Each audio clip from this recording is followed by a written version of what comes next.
5, an effort to give Americans more economic opportunities comes to Atlanta. Atlanta News First political reporter Doug Reardon is live at 5 from the Hyatt Regency in downtown. And Doug, Vice President Kamala Harris, she was here today visiting our city. What was her focus?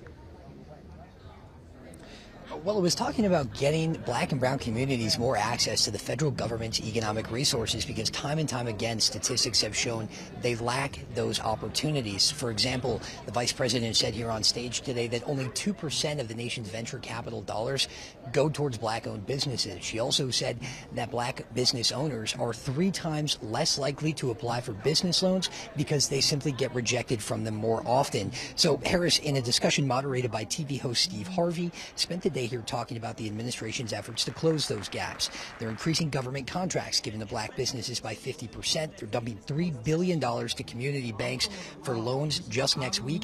And they're offering first-generation black home buyers $25,000 down payment assistance. We don't lack for hard work, work ethic, good ideas, ambition, aspiration. But there are obstacles built into the system that have to be addressed to give people the opportunity. And it's not about a handout. It's about saying, give people the opportunity to compete. Yeah, and the VP's visit here today also coincided with the 38th annual conference of the group 100 Black Men of Atlanta, which works to provide educational and financial opportunities for the city's black youth. From downtown Atlanta, Doug Reardon, Atlanta News First.